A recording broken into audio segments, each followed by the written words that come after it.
So I hope कि आपने हमारी सारी पिछली वीडियो पहले देख रखी होंगी, और अगर नहीं देखी तो जाके देखो यार, बहुत जेन्युइन चीज़ मिक्स कर रहे हो आप लोग।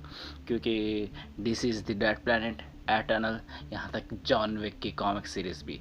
तो जो आज की कॉमिक सीरीज़ होगी उससे अडेप्टेड जो एक वेब सीरीज़ है जो अमेज़ॉन प्राइम पर है, लिटरली बहुत ज़्यादा पॉपुलर है। तो हाँ, इनविंसिबल मैन की हम आज कॉमिक पढ़ने जाएंगे। तो बेसिकली इसके पूरे 25 इशू हैं, और हर इशू में लगभग कम से कम 5 या 4 कॉमिक्स हैं। सॉरी, 25 वॉल्यूम हैं, और हर उसमें 4 से 5 इशू हैं।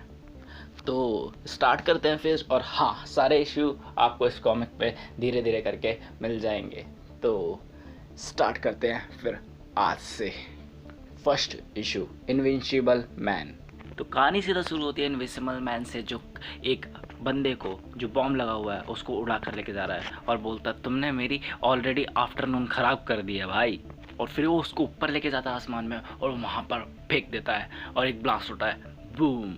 और इस बॉम्ब के इम्पैक्ट की वजह से वो भी एक बहुत दूर जगह जाके गिरता है, सीधा बर्फ़ में।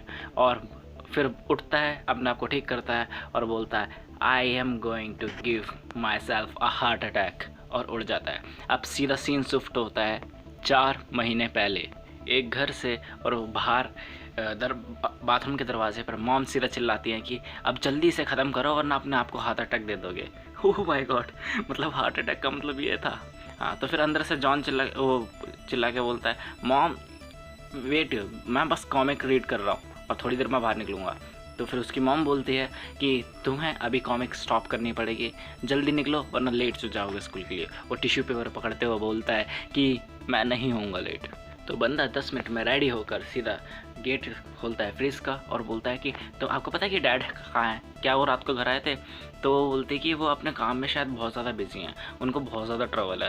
तो तभी वो टीवी चालू करने के लिए बोलता है। टीवी जैसे ही चालू करते हैं तो न्यूज़ आ रही होती है कि ताइवान में एक ड्रैगन जैसे फिगर अपीयर होगी, और उससे लड़ता हुआ एक आदमी। और ये ज़्यादा और कोई नहीं, हमें लगता है ये ओमिनी मैन है, डिफेंडर ऑफ डेमोक्रेसी। तो ऐसी न्यूज़ के लिए बने रहे हमारे साथ। और फिर वो बोलता है कि शायद वो कहीं पे अच्छी जगह पे होंगे। तो बोलती है आई होप सो। पीछे से विलियम, स्कूल में पीछे से विलियम आकर मार्क को रोकता है, और बोलता है कि हम शीनैनिंगेंस जा रहे हैं, चलोगे हमारे साथ? बोलता है नहीं यार, जॉब है। तो बोलता है हाँ मैं तो भूल ही गया था। फिर दोनों एक दूसरे को बाय करके चल लेते हैं अपने अपने रास्ते। तो इधर दिखाता है कि मार्क की एक जॉब है, और वो कूड़ा फेंकने जा रहा होता है। अगला सीन शिफ्ट होता है उसके घर, मार्क के घर में डिनर टेबल का। मार्क की मम बोलती है कि जल्दी से फिर खाना खा लो, पता नहीं कि वो तुम्हारे डैड कब तक आएंगे। तो बोलता है यार आज मेरा अच्छा दिन था यार। तो फिर अचानक से वूम, और उसका डैड वहाँ पे आके बैठ जाता है। वो बोलता है सॉरी मैं लेट हो गया, इजिप्ट में बहुत ज़्यादा बाढ़ आई थी तो मुझे वहाँ से थोड़ा डील करना पड़ा वो सिचुएशन को। तो वो बोलती है कि तो ड्रैगन का क्या हुआ? तो वो बोलता है हाँ मैंने देखा, और मैं उसको मतलब कांड कर दिया उसका, और उसको मैंने थोड़ा फिगर आउट करना चाह रहा था कि उसके पीछे कौन है। और इन सब के बीच जो सबसे मुश्किल पार्ट था वो था सिविलाइजेशन को, मतलब सिविलियंस को कंट्रोल में रखना और उनको बचा के रखना। तो वो बोलती है कि तुम्हारे पब्लिशर का फ़ोन आया था, वो चाहते थे कि तुम उनके लिए बुक रखो, लिख दो नेक्स्ट मतलब इस मंथ की। और मैंने उनको बोला कि तुम गए हो रिसर्च ट्रिप पर किसी। तो बोलता है चलो ये भी देख ही लेंगे। तो वो पूछती है कि मार्क तुम्हारा दिन कैसा था? तो मार्क बोलता है कि ठीक था, मुझे लगता है कि मैं सच में सुपर पावर्स आने वाली है मेरे पास। अगला सीन शिफ्ट होता है मार्क का छत पे खड़े हुए, और वो कूदने की कोशिश करते हुए। और वो बोलता है कि ये एक रिफ्लेक्स की टाइप है, डैड ने कहा था, मतलब मैं तभी उड़ सकूँगा जब मैं कूदूँ यहाँ से। बट अगर मैं वर्नेबल हूँ जैसे मेरे डैड हैं तो मैं हिट नहीं हो पाऊँगा ग्राउंड से, और चोट भी नहीं लगेगी मुझे। बट अगर मैं वर्नेबल नहीं हुआ तो चलो चेक करते हैं। और बंदा कूद जाता है, और जैसे कूदता है फिर बंदा उड़ने लगता है। तो अगला सीन शिफ्ट होता है सीधा कि 3 बंदे पुलिस से बच्चे को भाग रहे होते हैं, जिनमें 2 तो नॉर्मल होते हैं बट एक स्टोन मैन होता है। और वो बोलता है कि हम स्क्रूड अप हो गए हैं, पुलिस सच में सामने आ गई। तो बोलता है हम तो बोलता है हाँ तो क्या मेरी गलती है कि इतने सारे पुलिस अचानक से आ गई? तो बोलता है कि ये डायमंड हाइस्ट है, और तुम्हें तो पुलिस तो यहाँ पे आनी ही थी, और तुमने हम अपने साथ क्यों लाए हैं? तुम्हें यहाँ पे इसलिए हो ताकि कि तुम पुलिस को टेक केयर करो और हम यहाँ पे अपना रास्ता बना के निकल सकें। बट ऐसा नहीं था कि तुम्हें भी हमारे साथ भागना था, यू इडियट। तो वो बंदा बोलता है क्या इसका कि गोली मुझे छू कर निकल जाती है तो इसका मतलब ये नहीं कि वो स्कर्ब की तरह फील होती है। और वहाँ पे 6 कॉप्स थे जो रेडी थे ओपन फायर करने के लिए। इसका मतलब ये ना मतलब कि वो हमें पकड़ना नहीं चाहते थे। तो बोलता है जो भी हो बस हमें उस फेंस के ऊपर से लेकर चले जाओ। तो वो बंदा उन दोनों को पकड़ता है और जो बोर्ड होता है उसके ऊपर जैसे जैसे ही कूदता है तभी पंच पड़ता है फ्रॉम इनविंसिबल और तीनों बिखर जाते हैं। और एक किक पड़ती है सीधा जो स्टोन मैन आता है उसको। और वो बंदा बोलता है कौन है तू बे, हमको रोकना चाहता है इस रॉबरी से। तभी वो उड़ता हुआ आता है इसके ऊपर, बट इनविंसिबल मैन के पंच से सीधा टुकड़ों में बिखर जाता है। तो इन दोनों को पेलने के बाद वो बोलता है कि सॉरी ये थोड़ा मिसलीडिंग था, बट आपको मेरा इंटेंशन अब क्लियर हो गया होगा। वहाँ पर उसका डैड खड़ा हुआ था, वो बोलता है ओह वेल ये क्या पहन रखा तुमने, और तुम्हारे पास तुम्हारी ये पावर कब से हैं, 1 हफ्ते से। तो बोलता है 2 हफ्ते से, और अभी भी थोड़ी प्रॉब्लम होती है, बट ये मैंने इसलिए पहन रखी है ड्रेस ताकि कि किसी को मुझ पर शक ना हो और कोई मुझे पहचान ना पाए। तो बोलता है ये रेडिकुलस है, चलो अब पुलिस आएगी तो वो उनको यहाँ पे सोते हुए बच्चे मिलेंगे। फिर दोनों उड़ जाते हैं और वो बोलता है कि चलो मैं तुम्हें एक बंदे से मिलवाता हूँ जो तुम्हारी हेल्प कर सके। तो ये बंदा था trasher by the day but armour suit designer, nuclear powered pay based by night. तो ये बंदा एक उसको ड्रेस बना के देता है बहुत जेन्युइन सी, और वो बोलता है कि मेरे पास ये सॉफ्ट मैं बहुत सीक्रेटली चलाता हूँ, वो भी बहुत सालों से। तो और उसका डैड पूछता है तो कैसा फील हो रहा है। तो वो बोलता है कि पता नहीं ये ऑरेंज और येलो मतलब मेरा मतलब कि साइन, मतलब ये साइन क्या है और मतलब क्या सोचकर ये ट्यून हमें सूट करेगी। तो और भी बोलता है कि ये डिस्क क्या कैसी हैं। तो डॉक्टर वो जो डिज़ाइनर होता है वो बोलता है कि ये सोलर बैटरीज हैं और मैंने इन्हें तब डिज़ाइन करा, अब तुम्हारी कॉस्ट्यूम में इसलिए लगाया क्योंकि तुम और तुम्हारे डैड की पावर जो है वो सोलर एनर्जी से काम करती है।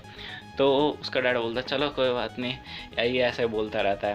और तभी उसको मैसेज आता है और वो बोलता है कि ग्रिड लॉक वो फट रहा है ईस्ट की साइड में और ब्रिज पर, तो मुझे वहाँ पे जाना पड़ेगा।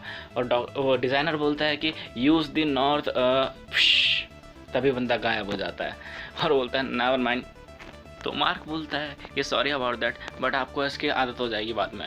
तो बोलता है तुम्हें माफ़ी मांगने की ज़रूरत नहीं है, मैं तुम्हारे बाप के साथ बहुत समय से काम कर रहा हूँ और उसके पास बहुत ज़्यादा प्रॉपर्टी हैं, मतलब बहुत ज़्यादा उसके पास ताकत है जितना वो उसको दिखता है। तो क्या कहना तुम्हारा इस कॉस्ट्यूम के अलावा बारे में, सच सच बताना। तो वो बोलता है कि सच बताऊं तो ये आइकॉनिक नहीं लगता, समझ रहा हो ना मेरा मतलब क्या है। तो बोलता है हाँ हाँ समझ रहा हूँ, आजकल हर कोई यही चाहता है कि आइकॉनिक चीज़ें मिले पर कोई जानता नहीं है कि इसका मतलब क्या है। तो ये ट्रिकी है बहुत कि आइकॉनिक दिखना। तो सबसे पहले एक नाम, तो तुमने अपना नाम देखा कि तुम्हें क्या नाम चाहिए। तो बोलता है अभी सोचा नहीं इसके बारे में। तो बोलता है वेल सी, अगर तुम नाम देख सकते हो तो देख लो, वरना मैं कुछ ढूंढता हूँ तुम्हारे लिए आइकॉनिक नेम्स। तो यहाँ पर अगला सीन शिफ्ट होता है कि सब लोग स्कूल के लेक्चर में बोर होते हैं और टीचर सबको छोड़ देता है और ड्रैग को धर लेता है। तो अगला सीन सीधा शिफ्ट होता है एक स्कूल के लॉकर्स में। यार मेरे स्कूल में नहीं होते थे ये। तो यहाँ पे एक बड़ा सा बंदा छोटे से बंदे को बुली कर रहा होता है। तो ये मार्क बोलता है कि हे तुम उसे सुनते क्यों नहीं, उसको अकेला छोड़ दो। तो और क्या प्रूफ करना चाहते हो तुम। तो वो बंदा आके बोलता है ये हमारा मैटर है, तुझे इंक्लूड होने की ज़रूरत नहीं है वरना, और धक्का देता है छोटा सा, ये कैसा था। बट मार्क तो इनविजिबल है तो इसको बूम सीधा लॉकर में घुसेड़ देता है और बोलता है अगली बार से मैस मत करना हमारे साथ। और तभी टीचर आ होती है और बोलती है what the heck is going on here. तो अगला सीन सीधा शिफ्ट होता है प्रिंसिपल रूम की तरफ। प्रिंसिपल बोलता है अब मुझे बताओ कि वहाँ पर क्या हुआ था। तो वो उसको कहानी बताता है कि वो स्टीव को बुली कर रहा था, मतलब जिसका लॉकर एकदम मेरे बाजू में था उसको, और बस मैंने उसको अकेला रहने के लिए कहा, उसने मुझे धक्का दिया और मैंने वापस उसे धक्का दिया, बस मैं उसे हर्ट नहीं करना चाहता था। तो बोलता है ठीक है बट जो बॉय है उसकी हिस्ट्री बहुत ट्रबल कॉजिंग करने वाली है और मैं तुम्हें नहीं देखना चाहता किसी ट्रबल में। तो वो बोलता है डोंट वरी सर, मैं पढ़ाई में बहुत अच्छा हूँ और मुझे पता है ये सब चीज़ कितना इंपॉर्टेंट है, बट मैं ये देख नहीं सकता कि कोई बंदा दूसरे बंदे को बुली कर रहा हो। तो वो बोलता है आई अंडरस्टैंड बट ये तुम्हारी रिस्पॉन्सिबिलिटी नहीं है कि तुम दूसरे बंदों को देखो, क्योंकि तुम इनविंसिबल नहीं हो। और इनविंसिबल वर्ड सुन के बंदे की आंखें खड़ी हो जाती हैं। अगला सीन सीधा शिफ्ट होता है एक बैंक के अंदर जहाँ पे हो चुकी है रॉबरी। तो वो बोलता है कि कोई नहीं लेगा, हम ना ही तुम्हारे पैसे चाहते हैं और ना ही तुम्हारी जान चाहते हैं। तो एक मैनेजर लाकर एक चीज़ उसे देता है और वो बोलता है I did better, it did better और विल बी कम बैक, चलो boys get out over here. और सारे रॉबर भागते हैं बाहर, सबको धक्का देते देते कि पुलिस आ ही रही होगी। तभी एक कोने पर पहुंचते हैं और उस कोने पर खड़ा होता है हमारा इनविंसिबल, वो भी चोरों की वैन लेकर। और बोलता है क्या ओ गाइस, तुम इसी को ढूंढ रहे थे ना? तो एक बंदा गन निकाल के बोलता है इसे नीचे रखो वरना हम तुम्हें उड़ा देंगे। तो बंदा बोलता है अगर मैं होता तो ये नहीं करता, बिकॉज आई एम इनविंसिबल।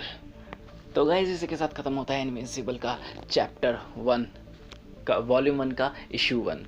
तो बेसिकली है ना, तो जैसे मैंने बताया कि 25 टोटल इशू वो हैं वॉल्यूम्स, और हर एक वॉल्यूम में 4 से 5 इशू हैं और किसी किसी में ज़्यादा भी हो सकते हैं। तो सारे इसी चैनल पे मिलेंगे। तो होप करता हूँ कि आपको पसंद आया होगा। वैसे अच्छा खासा तो अभी तक चल ही रहा है। तो सारी कॉमिक आपको यहीं पे मिल जाएंगी, एक बार लिंक चेकआउट करो और जितनी भी चीज़ें हो सब चैनल से पूरा चेकआउट करो। और बदले में आपसे चाहिए हमको कुछ motivation in the form of like, comment, जैसा भी है कमेंट करो, सब्सक्राइब और शेयर करना बिल्कुल मत भूलना, क्योंकि जितने ज़्यादा लोग होंगे उतना ज़्यादा मज़ा आएगा। तो बाय।